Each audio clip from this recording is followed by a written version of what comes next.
मन, वचन और कर्म, इन तीनों में सामंजस्य स्थापित करना है। मन हमारा किन किन चीज़ों से प्रभावित हो रहा है? हमारी शिक्षाओं से, हमारे संस्कार से और महाजनों के उपदेश से। और अगर पीछे चलें तो हमारे कृत्य, हमारे विचार, हमारे सबकॉन्शियस माइंड से प्रभावित हो रहे हैं। बहुत बार हमें अपने कृत्य पर ख्याल आता है कि अरे मुझे तो ऐसा नहीं करना था, मुझसे ऐसा कैसे हो गया। तो ऐसा अक्सर पाया जाता है कि आप जो कुछ भी सोचते हैं, विचारते हैं, कल वह आपके मुख से निकलता है, आपका वचन बनता है। और जो आप बोलते हैं कुछ दिनों के बाद आप वैसा ही करने लग जाते हैं। यही नियम है। आप कहाँ से कंट्रोल करेंगे या कहाँ से चीज़ों को ठीक करेंगे? सामान्यतया समाज हमें क्या सिखाता है कि ऐसा मत करो। संत जन सिखाते हैं कि ऐसा मत सोचो। वो मूल में जा रहे हैं। लेकिन ओशो धारा कहाँ फोकस करती है कि ऐसा मत बोलो। अपने वाणी को पहले संयमित करो, क्योंकि विचार पर अभी आपका पकड़ बहुत मजबूत नहीं हुआ है। कर्म को थोड़ा ब्रेक लगाया जा सकता है, रोका जा सकता है अपनी समझ से। ठीक है, यांत्रिक वश जो हम कर्म करते हैं उसके प्रति हम जागरूक हो सकते हैं। थोड़ी जागरूकता अगर बढ़ेगी तो आप वचन के प्रति जागरूक हो। क्या आप बोल रहे हैं इसके प्रति खूब जागरूक हो जाएं। ठीक है, क्योंकि विचारों के प्रति आप बहुत जागरूक अभी हो सकता ना हो। हालांकि यहाँ जो लोग हैं सब लोग उच्च स्तर के साधक हैं, तो इन्हें विचारों के प्रति भी जागरूक होना चाहिए। ये विचार तो मेरे नहीं है, ये विचार तो परिस्थितिगत है, ये विचार तो किसी और के होंगे, ये मेरे हो नहीं सकते। जिनकी भी साधना 3 साल या उससे ज़्यादा लंबी हो गई है, उन्हें विचारों के प्रति जागरूकता आ ही जानी चाहिए। और इसमें कोई बहुत कठिनाई नहीं है।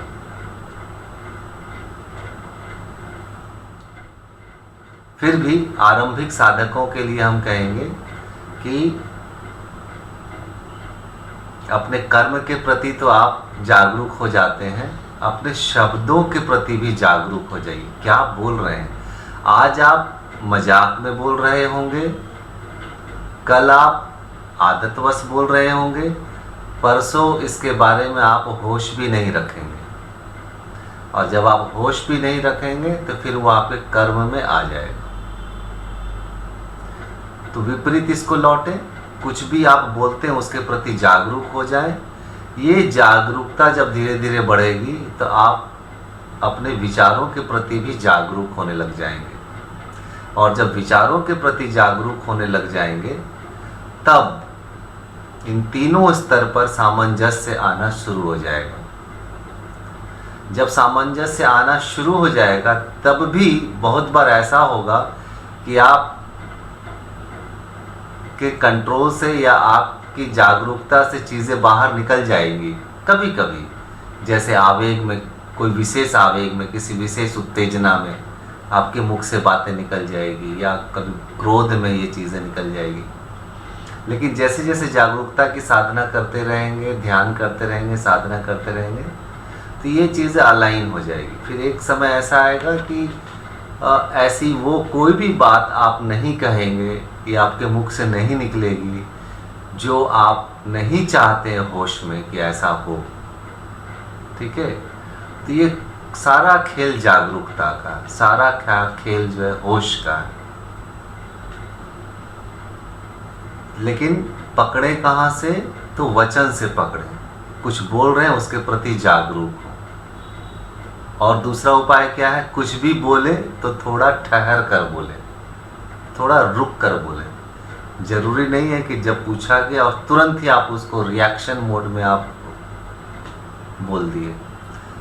रिस्पॉन्स दें। रिस्पॉन्स देने का मतलब जो बातें आप सुने उसे आप समझें, फिर जिन्हें आप बोल रहे हैं उन्हें आप बताएं कि मैं इस विषय पर बोल रहा हूँ, क्या आपका प्रश्न यही है, क्या यही बात आप मुझसे जानना चाहते हैं। तब आप उस चीज़ को बोलें, ये ज़्यादा ठीक होगा, क्योंकि इसमें समय मिल जाता है।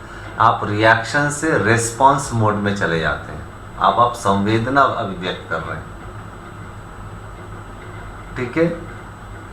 और जागरूकता को बढ़ाते बढ़ाते विचारों तक लेकर के आए, और फिर जब कोई विचार बार बार आपको प्रभावित करने लग जाए, जिसे आप भली भांति जान रहे हैं कि ये मेरे विचार नहीं हो सकते, क्योंकि आपने भली भांति अपने आप को ट्रेन कर लिया है अपने विचारों के प्रति भी साधना करते करते, तब क्या संभावना बनती है कि आप पिछले जीवन मतलब कि आज से पहले जो आपने जीवन जिया है, उसमें किन्हीं विचार को या किसी विशेष ढंग को आपने इतना ज़्यादा बार रिपीट कर लिया है कि वह आपके सबकॉन्शियस माइंड में प्रवेश कर गई। बचपन से चीज़ें उसी तरह से चलती आई, तो उसके प्रति भी जागरूक होना। तो वह जागरूकता कैसे होगी? ध्यान से, रीबर्थिंग जैसे मेडिटेशन से, योग निद्रा से, पिछले जीवन का स्मरण से, उसका एनालिसिस करते करते धीरे धीरे चीज़ें होने लग जाएगी। हालांकि इस मामले में यात्रा अगर पीछे की ओर जाए तो यही मामला थमती नहीं है। ये फ्रायड ने कॉन्शियस माइंड और अनकॉन्शियस माइंड और सबकॉन्शियस माइंड की बात की, लेकिन उसके परवर्ती जितने साइकियाट्रिस्ट लोग हैं जो इस पर अध्ययन किए, वो इसके आगे भी जाते हैं। वो कलेक्टिव अनकॉन्शियस माइंड की बात करते हैं। ये सिर्फ मनुष्य जन्म के पीछे की जन्मों की ही बात नहीं करते, वो पशु जन्मों की भी बात करते हैं, वो पादप जन्मों की भी बात करते हैं, जिसकी विवेचना महावीर भी जो है बताते हैं कि हमारी चेतना की यात्रा जो है पत्थर से परमात्मा तक की यात्रा है। हम बीच में यहाँ कहीं मनुष्य में हैं। तो हमारा मन जो है इसमें layer by layer, layer by layer, layer by layer, बहुत लेयर में हमारी स्मृतियाँ संग्रहित हैं जो हमारे इस जीवन को प्रभावित करती है। तो अब सारे को तो हम क्लीन नहीं कर सकते, साफ नहीं कर सकते पूरी यात्रा को, फिर भी हमारे जीवन को जो बातें अभी प्रभावित कर रही है उसके प्रति तो हम जागरूक हो सकते हैं। इसलिए सारे मास्टर्स अपने कर्मों के प्रति जागरूक होने की बात कही है। फिर कुछ मास्टर्स आगे बढ़ते हैं, फिर अपने वाणी के प्रति जागरूक होने की बात कही है, और जो कुछ और आगे बढ़ते हैं वो कहते हैं अपने विचारों के प्रति जागरूक हो जाएं। इसी को विपश्यना में गौतम बुद्ध कहते हैं, प्रथम में क्या है? कायानुपश्यना, आपका शरीर क्या करता है इसके प्रति जागरूक हो जाए। फिर कहते हैं वेदानुपश्यना, शरीर में जो स्पंदन हो रहा है उसके प्रति जागरूक हो जाए, जो भी आपको वेदना हो रही है, जो भी अनुभूतियाँ हो रही है उसके प्रति जागरूक हो जाए। तब कहते हैं धम्मानुपश्यना, आपके भीतर किस नियम से चीज़ें हो रही है उनके प्रति जागरूक हो। कायानुपश्यना, वेदानुपश्यना, फिर चिदानुपश्यना, चित्त पर कौन से विचार उठ रहे हैं, गिर रहे हैं, कौन सी भावनाएं उठ रही है, गिर रही है, उसके प्रति जागरूक हो। और तब उसके पीछे धम्मानुपश्यना, धर्म के प्रति जागरूक हो, अपने नियम के प्रति जागरूक हो। ठीक है, तो सारे मास्टर कह रहे हैं जागरूकता की ही बात कर रहे हैं। तो हमारी सामान्य जागरूकता जो है ऑब्जेक्टिव जागरूकता है। ऑब्जेक्टिव जागरूकता मतलब हम विषय के प्रति जागरूक होते हैं। हम गाड़ी चला रहे हैं, सड़क के प्रति जागरूक हैं, काम कर रहे हैं, कार्य के प्रति जागरूक है, किसी से बात कर रहे हैं, व्यक्ति के प्रति जागरूक हैं। लेकिन सब्जेक्टिव अवेयरनेस का हमारे भीतर बहुत अभाव है। हम समय ही नहीं निकालते कि हम स्वयं के प्रति जागरूक हों, अपने शरीर के प्रति जागरूक हों, अपने भावनाओं के प्रति जागरूक हों, विचारों के प्रति जागरूक हों, है ना। तो हमें थोड़ा सा समय निकालना पड़ेगा अब स्वयं भीतर की तरफ जाने के लिए, एक एक कदम भीतर। और उसी संदर्भ में यह प्रयास चल रही है कि हम लोग हर दिन रेकी की साधना करते हैं, ध्यान की साधना करते हैं, हर सप्ताह हम लोग एक दिन मिलते हैं।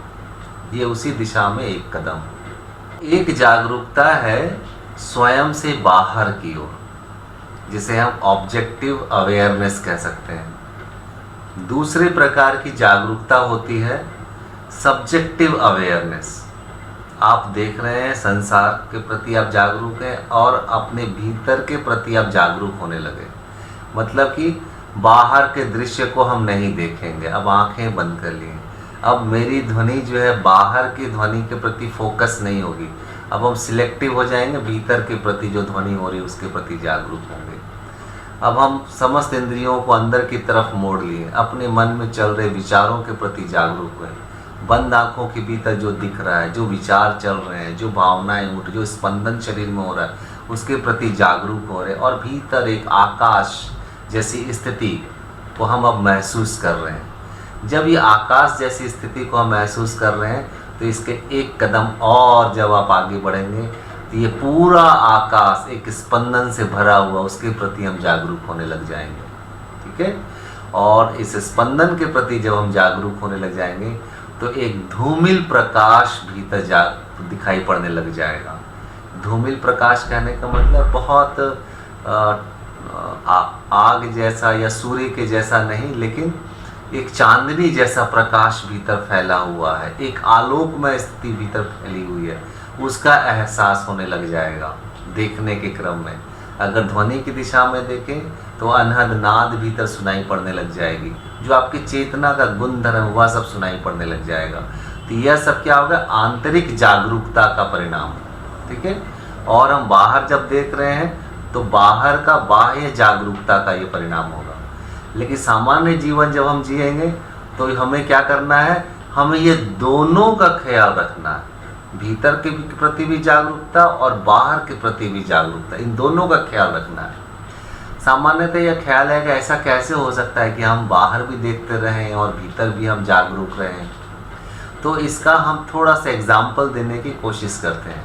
कुछ तस्वीरों में ब्रज की गोपियाँ हैं या कोई स्त्री है, सिर के ऊपर घड़ा रखी हुई है, घड़े के ऊपर घड़ा रखी हुई है, उसके ऊपर घड़ा रखी हुई है, और वो बड़े मस्ती से गीत गाते और बातचीत करते हुए चल रही है।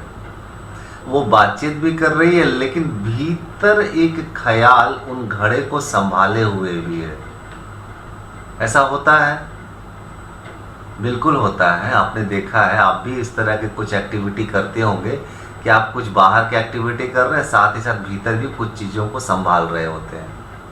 तो इस तरह का एक अवेयरनेस जो है, एक जागरूकता जो है भीतर की तरफ हम मोड़ के रख सकते हैं, जो ध्यान और साधना के समय आपको भीतर एहसास हुआ रहता है, महसूस हुआ रहता है, जिसे आप जान रहे होते हैं, उसे आप सतत ख्याल में बनाए रख सकते हैं। ठीक है। एक एक्सपेरिमेंट हुआ था, रेलवे लाइन के बगल में एक दंपत्ति को उसके बच्चे के साथ रख दिया गया। ठीक है। तो ऐसा पाया गया कि पुरुष जो है, रेलवे लाइंस गुजरता हो, रेल आती हो जाती हो, उसको नींद में खलल नहीं पड़ता, वो आराम से सोए रहते हैं। माँ भी जो है वो भी सोए रहती है, लेकिन बच्चा जब कुनमुनाता है, आवाज़ करता है, तो उसकी माँ जाग जाती है। तो उसकी चेतना एक चीज़ के प्रति सतत जागरूक है, जबकि बच्चे का आवाज़ देना रेल की आवाज़ से ज़्यादा है, माने डिस्टर्बिंग है, लेकिन उसमें उसकी नींद नहीं टूटती है। लेकिन बच्चा जब आवाज़ देता है तो उसकी माँ की नींद टूट जाती है, लेकिन बच्चा जब आवाज़ देता है तो पिता की नींद नहीं टूटती है। फिर क्या किया गया कि माता को भेज दिया गया दूसरे जगह, अब बच्चे का देखभाल पिता को करना है। अब यही पिता जो पहले बच्चे की आवाज़ पर नहीं जागता था, अब जो है बच्चे की आवाज़ पर वह भी जागने लग गया। सिर्फ एक ख्याल मात्र कि मुझे बच्चे का ख्याल रखना है। रेलवे का जो रेल की गाड़ियाँ आ रही है जा रही है, उसकी आवाज़ से वो नहीं जाग रहे हैं, लेकिन यह ख्याल कि मुझे बच्चे का ख्याल रखना है, बच्चे की आवाज़ में वो अब जाग जाते हैं। तो ये बहुत कठिन नहीं है, ये सुनने में कठिन लग सकता है, लेकिन आप जरा सा अभ्यास करेंगे तो ये चीज़ आसानी से घटित हो जाएगा कि बाहर आप सब कुछ भी कर रहे हैं, भीतर प्रभु का स्मरण चल रहा है। बाहर आप सब कुछ कर रहे हैं, भीतर ध्यान के समय में जिन बातों का आपने स्मरण किया था, आपको अनुभव में आया था, उन अनुभवों को आप ख्याल में रखे हुए हैं। ये बहुत कठिन नहीं, सिर्फ कहने में ऐसा लगता है कि ये बहुत कठिन है। हो सकता है कि आप इसमें पहले से निष्णात हों, कुशल हों। ठीक है, जस्ट एक इशारा है ना, कि आप इसका ख्याल करें और चीज़ें बन सकती है। तो इसी को ओशो कहते थे बाई डायरेक्शनल अवेयरनेस, दो तरफा तीर। तीर की दिशा दोनों तरफ है, बाहर की तरफ भी और भीतर की तरफ भी। अपने भीतर अपने होने के प्रति भी जागरूक है और बाहर के प्रति भी जागरूक है। इसे ही पूर्ण होश कहा गया है। अगर भीतर के प्रति अगर आप जागरूक नहीं है तो आप एक तरह से संतों की नजर में बेहोश जीवन जी रहे हैं। अगर अंतर के प्रति जागरूक है तब आपका जीवन होशपूर्ण जीवन। अगर बाहर भीतर दोनों के प्रति जागरूक है तो ये पूर्ण होश है।